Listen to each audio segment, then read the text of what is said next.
y se puedan complementar con las reguladas en el Código Penal, que también las vamos a ver más adelante.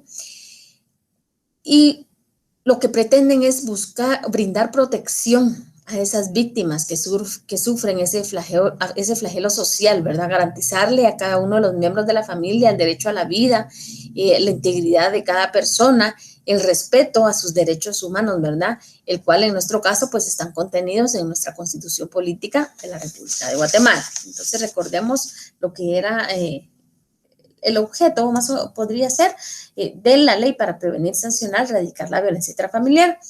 La reunión de hoy no vamos a ver todos los artículos porque todavía tenemos la próxima semana para terminar de desarrollar unos temas en este caso, pero igual vamos a hablar del artículo 1. Recordemos lo que establece el artículo 1, que es el concepto que habíamos estudiado la semana pasada de lo que es la violencia intrafamiliar, ¿verdad?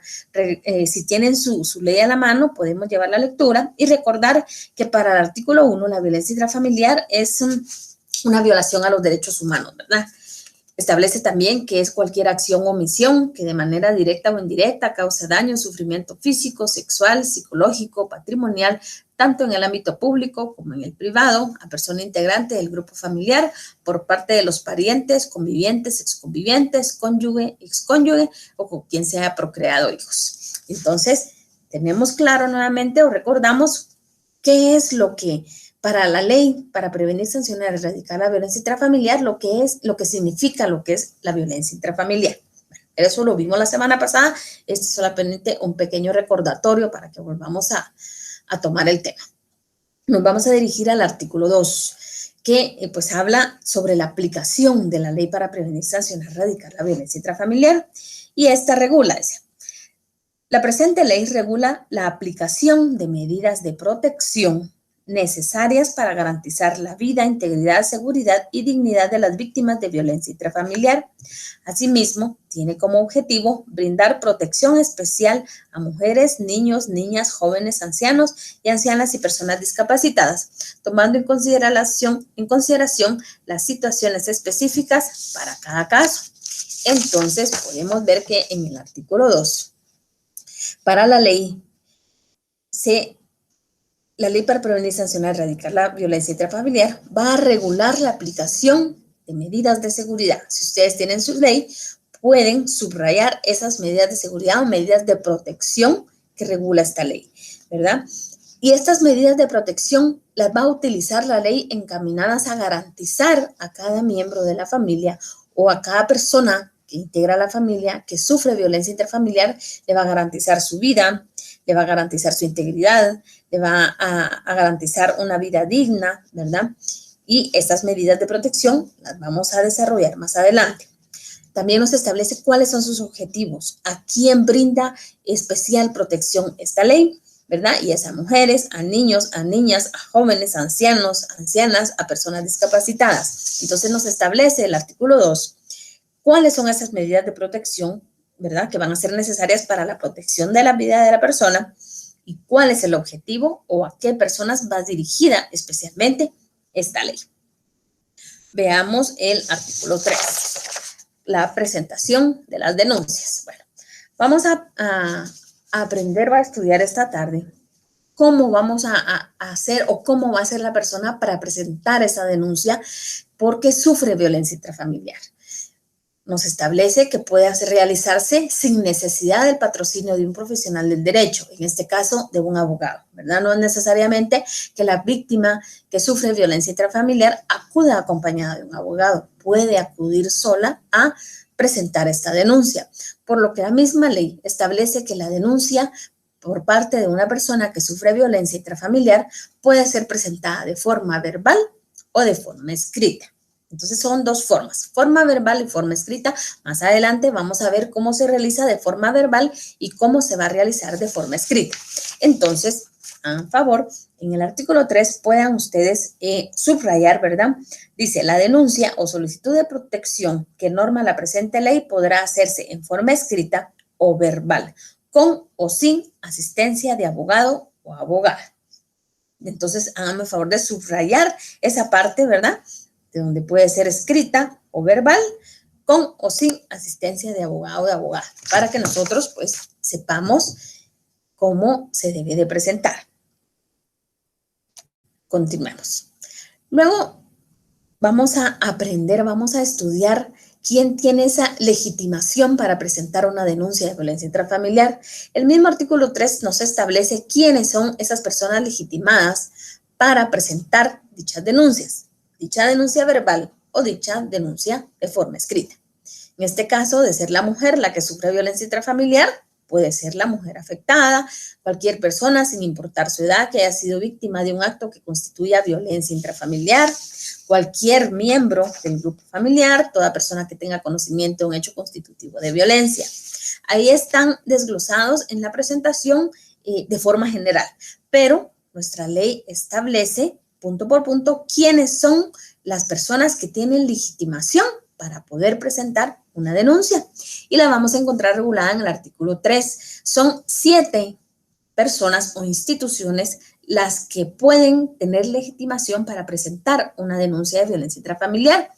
En la literal A establece cualquier persona, no importando su edad, que haya sido víctima del acto que constituya violencia intrafamiliar. O sea que aquí puede ser una persona menor de edad, puede acudir hasta a la institución que recibe la denuncia a presentar su denuncia de que sufre violencia intrafamiliar.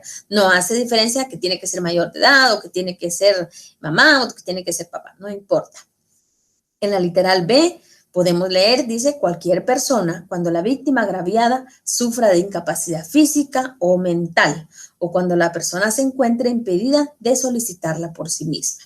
Entonces ahí puede ser cualquier persona, puede ser un vecino, puede ser alguien que esté pasando por el lugar en ese momento, por ese hogar y escuche que alguien está sufriendo violencia física, podría ser, ¿verdad? Que es lo que más nos podríamos dar cuenta que suceda. Entonces, cualquiera de nosotros, al momento de saber que alguien sufre de violencia intrafamiliar, estamos legitimados para presentar dicha denuncia.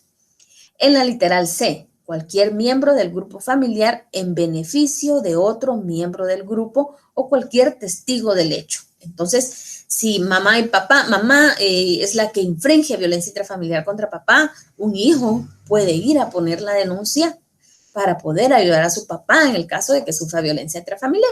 Y al contrario, ¿verdad? Si papá es el que infringe esa violencia intrafamiliar contra la mamá, un hijo, un abuelo, un tío, un hermano puede presentar dicha denuncia. Vamos al literal D. A esta literal sí necesito que le pongamos un poco de atención. Y dice, miembros de salud o educativos. Cuando nos referimos a educativos sabemos que son colegios, escuelas, institutos, ¿verdad? Médicos, dice, ahí a esa parte, a esa persona, a esa figura, a ese profesional es al que necesito que pongamos atención. Médicos, dice, que por razones de ocupación tienen contacto con la persona agraviada. ¿Para quiénes? Dice, la denuncia tendrá carácter de obligatoria. Entonces, si ustedes tienen su ley, necesito que subrayen la palabra médicos y que para ellos la denuncia es de carácter obligatorio, ¿verdad? De acuerdo con el artículo 298 del decreto 5192, que conocemos con el Código Procesal Penal, va a ser sancionado, ¿verdad? Quien omitiere, dice, hacer esta denuncia será sancionado según lo que establece el artículo 457 del Código Penal. O sea que la obligación de denunciar a un médico que conoce a una víctima que está sufriendo violencia familiar, ¿verdad? Por razones de su ocupación, que puede hacer que la persona llegue a un examen físico y el médico se dé cuenta de que tiene golpes y que pueda ver que es a través de violencia intrafamiliar que lo está sufriendo, o un niño que llega a una consulta y llega con moretones.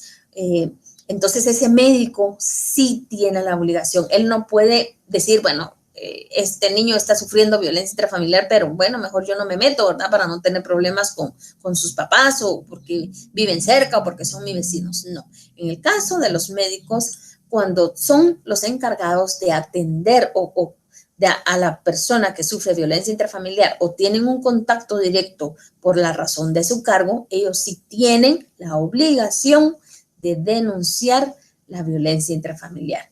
En caso contrario de no cumplirlo, el artículo 298 del Código Procesal Penal le establece esa obligación y remite al Código Penal a que va a ser castigado a través de una pena o de una sanción. Entonces, ese es literal D del artículo 3. Es muy importante que ustedes lo tengan presente. Entonces, si ya lo subrayaron, pues qué bien. Y si no tienen la ley con ustedes, entonces tomen nota y al tener la ley, entonces lo pueden realizar. Continuemos. Las organizaciones no gubernamentales, dice. Las organizaciones no gubernamentales y las organizaciones sociales cuyo objeto sea la protección de los derechos de la mujer, de los menores y en general las que tiendan la problemática familiar entre sus fines. Cuando nos referimos a las organizaciones no gubernamentales, todos sabemos que son las tan famosas ONGs, ¿verdad? Las que tienen también esa legitimación para poder denunciar, ¿verdad? Está esta Fundación Sobrevivientes, hay muchas organizaciones no gubernamentales que ayudan a la mujer. Entonces, al momento de que la persona víctima de violencia intrafamiliar acuda con ellas, si la víctima no quiere por temor o por miedo, entonces estas organizaciones, la ley las faculta para que puedan presentar dicha denuncia. Continuemos con la literal F. Si la víctima fuere menor de edad, será representada por el Ministerio Público cuando concurran las siguientes circunstancias. En este caso, ustedes se recuerdan que la ley sufrió una reforma, la mayoría de todas las leyes sufrió una reforma a través de un acuerdo en el cual se establecía que todo lo que no tuviera que ver con derecho penal o con delitos o con el Código Penal, todo donde apareciera la palabra Ministerio Público iba a ser cambiado por Procuraduría General de la Nación. En este caso, en la literal F, donde dice si la víctima fuera menor de edad, será presentada por el Ministerio Público. Si su ley todavía dice eso, yo necesito que ustedes tomen un lapicero o un lápiz y subrayen o manchen o quiten, ¿verdad? Esa palabra del Ministerio Público y colóquenle Procuraduría General de la Nación, si les cabe en el espacio, o pónganle PGN, porque aquí no es el Ministerio Público, sino que es la Procuraduría General de la Nación la que va a representar a esa víctima cuando es menor de edad, pero para que la pueda representar deben de concurrir dos circunstancias, establece la ley. Primero, que sea menor de edad. Y la segunda, cuando la agresión provenga de quien ejerce la patria potestad. ¿Y quién ejerce la patria potestad sobre un menor? Papá y mamá. Entonces, en ese caso, es la Procuraduría General de la Nación quien va a ser la legitimada para presentar la denuncia de violencia intrafamiliar. Luego, cuando se trate de menores que carezcan de tutela y representación legal, en el caso de que sus padres no hayan fallecido, ¿verdad? Y esté a cargo de una tercera persona, de un abuelo o de un tío, ¿verdad?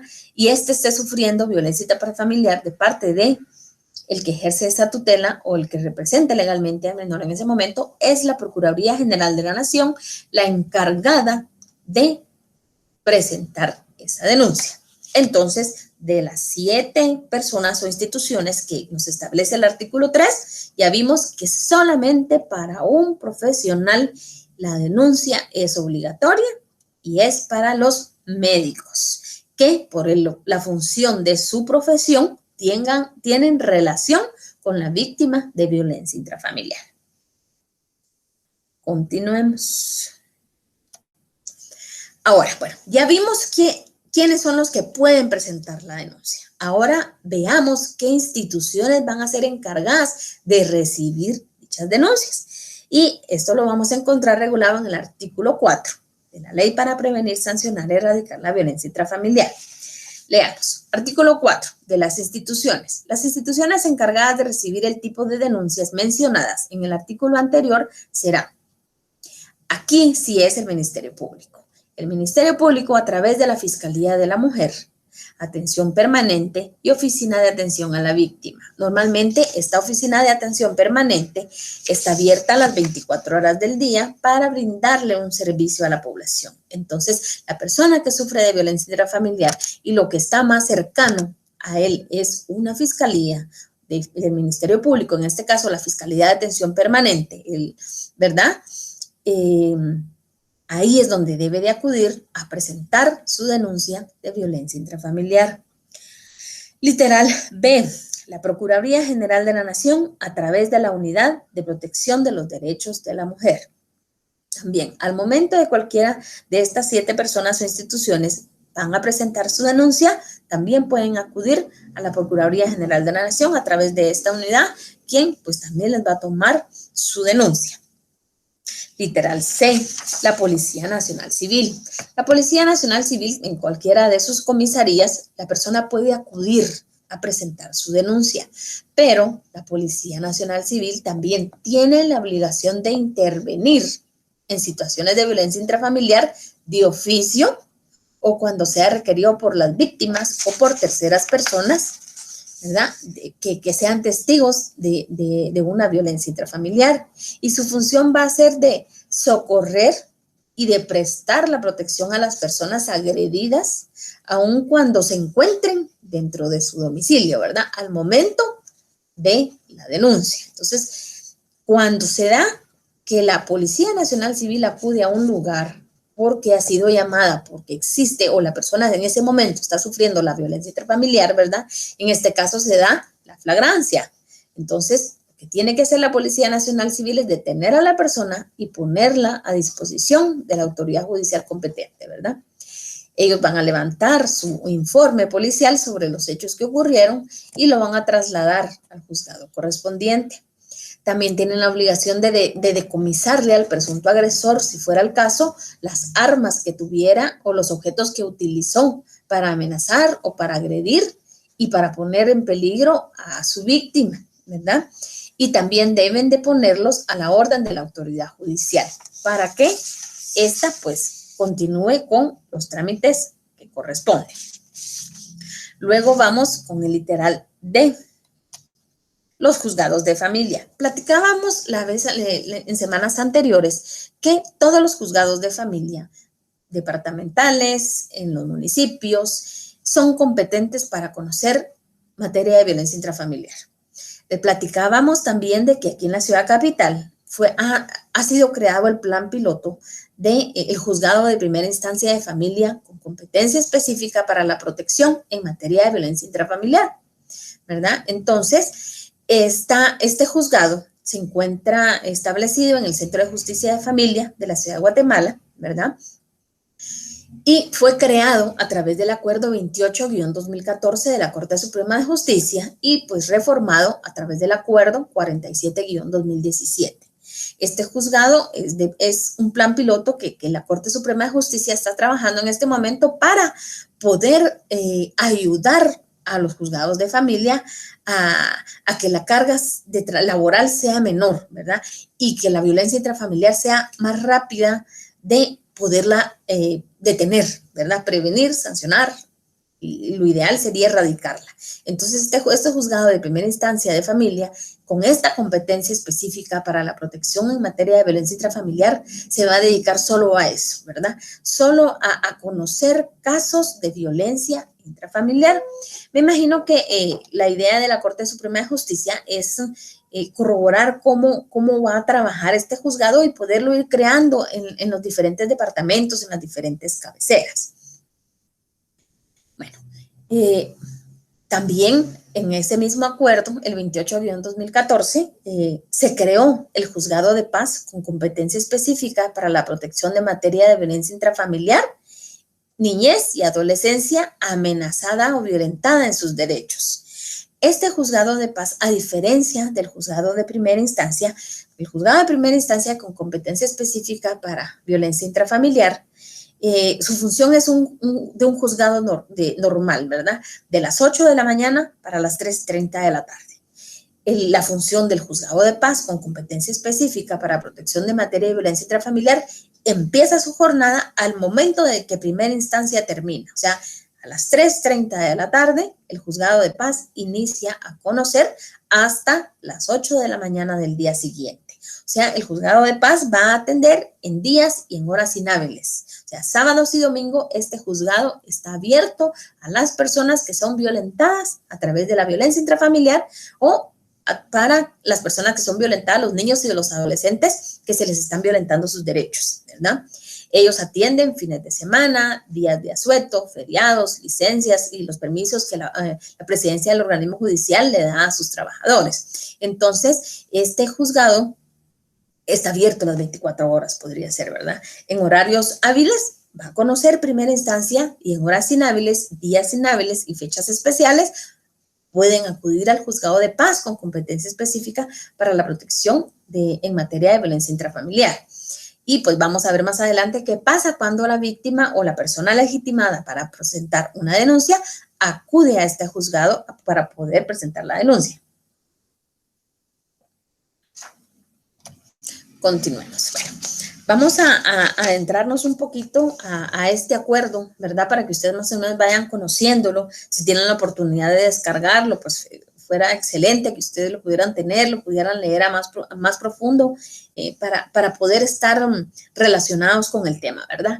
El artículo 1 de este acuerdo dice que se crea el juzgado de primera instancia de familia con competencia específica para la protección en materia de violencia intrafamiliar, con sede en el Centro de Justicia de Familia de la Ciudad de Guatemala.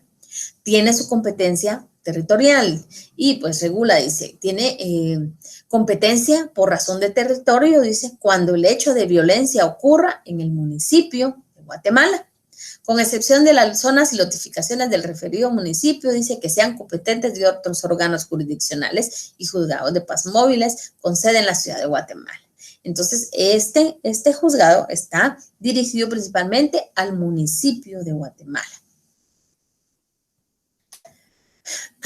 ¿Cuál va a ser la función del juzgado de primera instancia con competencia específica para la protección de materia de violencia intrafamiliar?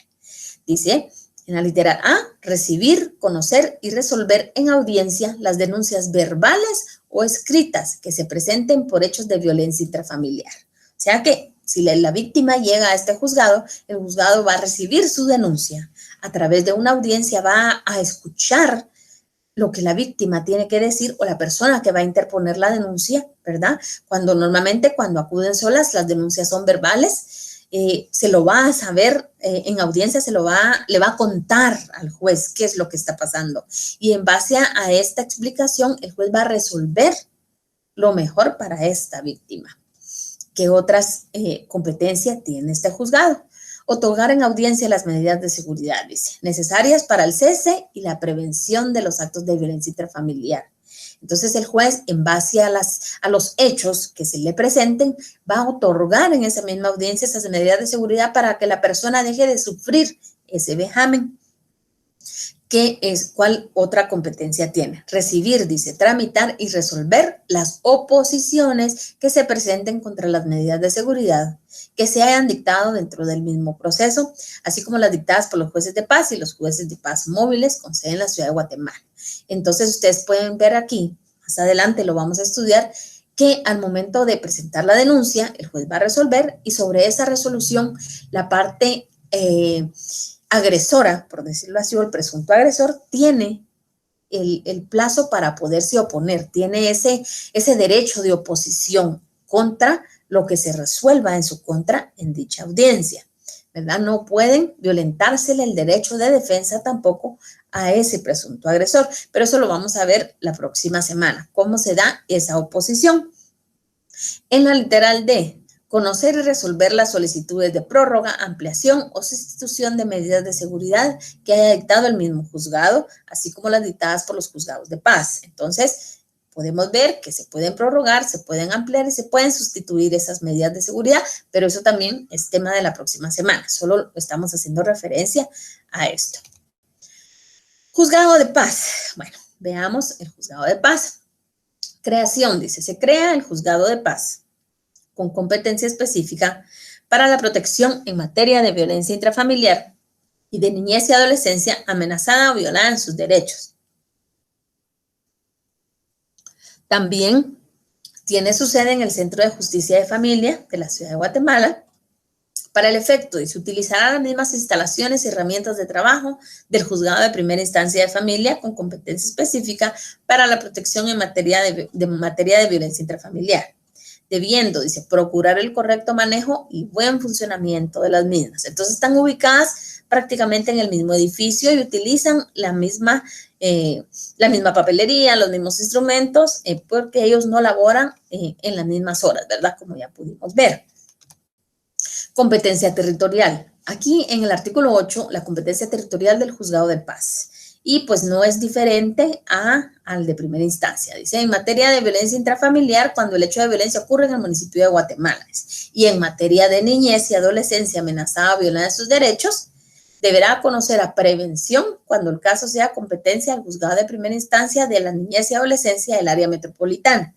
El juzgado de la niñez y adolescencia del área metropolitana es otro juzgado que se encarga de ver las situaciones con menores y adolescentes, pero ellos tienen un horario hábil de trabajo, de las 8 de la mañana a las 3:30 de la tarde. Al momento de que un niño o un adolescente sea violentado en sus derechos y sea a las 4 de la tarde, por decirlo así, entonces esa denuncia o ese caso lo va a conocer el juzgado de paz con competencia específica para la protección de materia de violencia intrafamiliar, de niñez y adolescencia amenazada, violada en sus derechos, pero aquí en la ciudad de Guatemala, ¿verdad? Entonces, pero es bueno que ustedes lo conozcan porque al momento de ustedes litigar, ustedes no van a saber a dónde, si en caso viven en la capital, a dónde acudir, y si viven en el interior y de repente la violencia intrafamiliar es aquí y son requeridos, pues ustedes saben, o por lo menos ya tienen la idea a dónde deben acudir. Veamos, el horario de atención, que era lo que hablábamos, ¿verdad? El juzgado de paz atenderá en días y horas inhábiles, incluyendo fines de semana, días de asueto, feriados, licencias y permisos.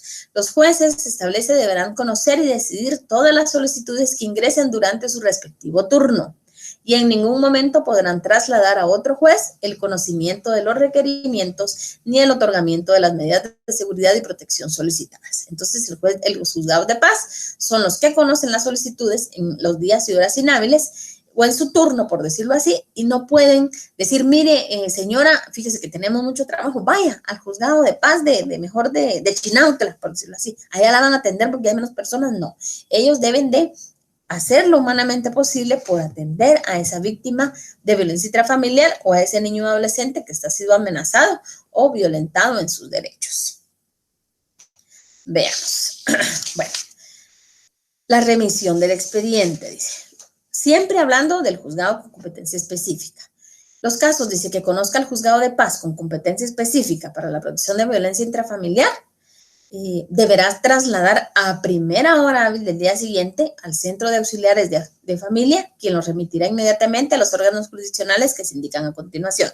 Entonces, este juzgado de paz va a conocer esas denuncias, va a decretar las medidas de seguridad que se necesitan o esas medidas de protección, pero al siguiente día, pongamos el ejemplo, el día de mañana se presenta la denuncia, decreta las medidas. El día lunes a las 8 de la mañana, cuando el Centro de Servicios Auxiliares de Familia apertura sus puertas, el juzgado de paz debe remitir todo lo que conoció, todo ese expediente, hacia ese servicio de auxiliares para que éste lo envíe al juzgado correspondiente. Dice, en caso de violencia intrafamiliar, si el expediente fuera de violencia intrafamiliar, el servicio de auxiliares de familia lo va a remitir al juzgado de primera instancia de familia con competencia específica para la protección de violencia intrafamiliar. Bueno, regresando otra vez a nuestro artículo 4, de qué, en dónde podemos también poder colocar nuestras denuncias de violencia intrafamiliar. A los bufetes populares de todas las universidades del país, tengan un bufete popular que preste el servicio a la población. Con ellos también se puede presentar, ellos también pueden recibir esa denuncia de violencia intrafamiliar. Y a través del Procurador de los Derechos Humanos, ¿verdad? A través de la Procuraduría de los Derechos Humanos, también van a ser competentes para recibir las denuncias. Y también establece que serán competentes, dice, para conocer los procesos que se inician conforme a la ley para prevenir, sancionar y erradicar la violencia intrafamiliar, todos los juzgados de familia y los jueces de paz de toda la República. Entonces, con eso terminamos de ver quiénes son las instituciones que pueden recibir dichas denuncias. ¿Qué pasa ahora al momento de que estas instituciones ya tienen esa denuncia? Ellos pueden recibir la denuncia, pero no todos pueden decretar medidas de seguridad. Entonces, en el caso de los bufetes populares o la Procuraduría de los Derechos Humanos o en el caso de la Policía Nacional Civil, bueno, estos reciben las denuncias y deben de remitirlo al juzgado de familia de cualquier lugar de la República o de orden penal, un juzgado de orden penal, si no existiera un juzgado de familia, en un plazo no mayor de 24 horas. Este plazo lo vamos a encontrar regulado en el artículo 4, en el último párrafo, y dice, quien reciba la denuncia deberá remitirla a un juzgado de familia o del orden penal, según corresponde en un plazo no mayor de 24 horas. Entonces, subrayen este plazo porque es muy importante, ¿verdad? ¿Qué va a hacer esa institución al momento de recibir esa denuncia de violencia intrafamiliar? Pues como no puede decretar esas medidas para que la persona víctima deje de sufrir ese vejamen, lo remite lo más pronto posible al juzgado encargado, en este caso el de familia, y si no existiera uno de familia, a un juzgado de orden penal para que sea este el que decrete lo más pronto posible esas medidas de protección para esa víctima, para que deje de sufrir el vejamen al que ha sido sometido. Entonces, subrayan ese plazo, ¿verdad? Ojo con ese plazo que estas instituciones tienen para remitir lo que ha sido de su conocimiento. Vamos.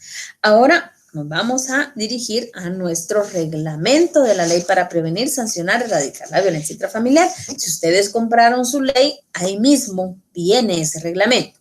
Si ustedes la descargaron, entonces ahora tienen de tarea esta semana buscar ese reglamento de la ley para prevenir, sancionar y erradicar la violencia intrafamiliar, que es el Acuerdo Gubernativo 831-2000, el cual fue creado el 24 de noviembre del año 2000. Este reglamento cuenta con 17 artículos que vamos a estudiar en el transcurso de nuestra clase. Nos vamos a dirigir al artículo 1 del reglamento, en el cual nos regula sobre el objeto. Les voy a leer.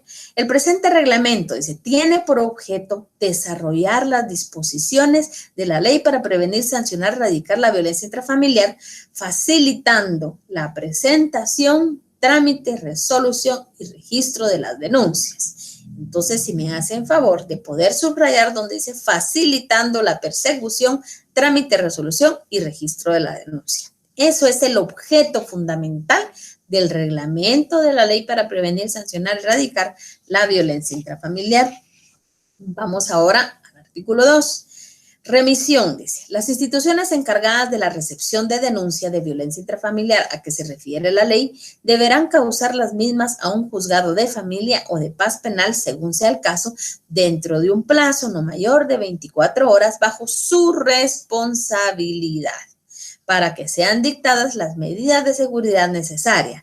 Entonces, cuando dicen bajo su responsabilidad, quiere decir que si la institución que recibió la denuncia no lo realiza dentro del plazo no mayor de 24 horas, hay consecuencias para la persona que dejó de hacerlo. Entonces, también háganme favor de subrayar eso bajo su responsabilidad. Es un término muy importante que no lo establece la ley. La ley solo habla de que dentro de un plazo no mayor de 24 horas, pero no dice qué va a pasar si no lo hace. Entonces, aquí vemos que hay responsabilidad para esa entidad que no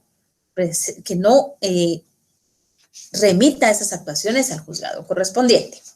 Ahora vamos al artículo 3, seguimiento. Las instituciones receptoras de las denuncias deberán darle seguimiento y asesorar a las víctimas durante la tramitación de las mismas, para que sean efectivas las medidas de seguridad dictadas por el juzgado y para el auxilio legal en caso de oposición e interposición de los recursos procesales hasta la finalización del caso. En el caso de la Procuraduría General de la Nación, el Ministerio Público, la Procuraduría de los Derechos Humanos, estas tres instituciones siempre dan acompañamiento a la víctima. Ellas tienen un área encargada de prestar ese auxilio a la víctima. En el caso de ser con abogados, pues las instituciones le proporcionan a la víctima ese abogado para que pueda continuar con su trámite. Si necesitan área psicológica, también les apoyan en ese sentido. Veamos ahora el artículo 5. Recepción y trámite de las denuncias. Dice, corresponde a los jueces de paz y de familia la recepción y trámite de las denuncias y decretar las medidas de seguridad a que se refiere el artículo 7 de la ley. Estas medidas de seguridad las vamos a conocer la próxima semana. Entonces, Ya vemos que solo los jueces de paz y los de familia pueden decretar medidas de seguridad dentro de las diligencias de violencia intrafamiliar. Vamos ahora al artículo 7, que nos habla de los casos penales. Oposición, dice ese plan, perdón, el artículo 6 es el que nos regula de los casos penales. La oposición la vamos a ver hasta la próxima semana.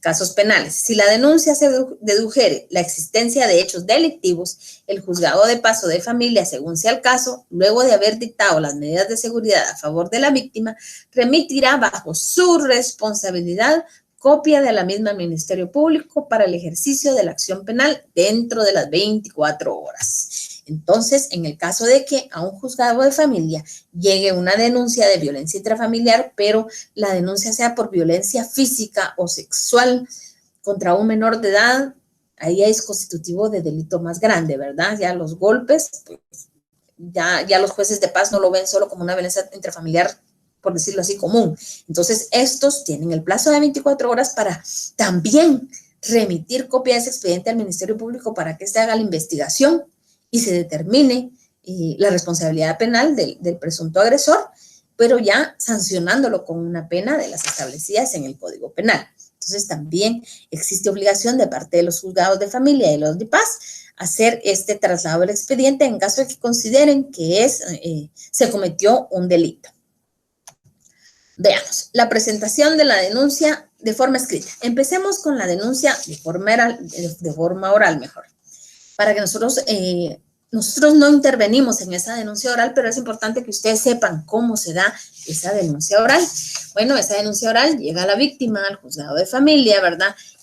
Les establece de que quiere colocar una denuncia de violencia intrafamiliar, pues en ese preciso momento, si no hay casos anteriores, lo pasan a sala de audiencias para que un juez escuche lo que tiene que decir, ¿verdad? Y pues en esa audiencia oral, el juzgado redacta un acta. Esta acta debe cumplir con ciertos requisitos, ¿verdad? Se le coloca el lugar y la fecha, el día, el mes, el año en que se dieron en que se está celebrando dicha audiencia, los datos generales de la persona que está denunciando, ¿verdad? Ya vimos qué instituciones y qué personas pueden denunciar y para quién es obligatoria esa denuncia, ¿verdad? Si es mayor de edad la persona que comparece, su estado civil, si es casada, si es soltera, cuál es su profesión, su oficio, cuál es su nacionalidad. Aquí, la ley para prevenir, sancionar, erradicar la violencia intrafamiliar es aplicada a nacionales y extranjeros mediante sufran violencia intrafamiliar. También, pues, les preguntan su número de documento personal de identificación, si son guatemaltecos, su domicilio, se les pregunta si tienen hijos, si tienen hijas, las calidades generales del denunciado, ¿verdad? ¿Cuál es su nombre? ¿Cuál es la profesión? ¿En dónde trabaja? ¿En dónde puede ser notificado? Si es guatemalteco, ¿verdad?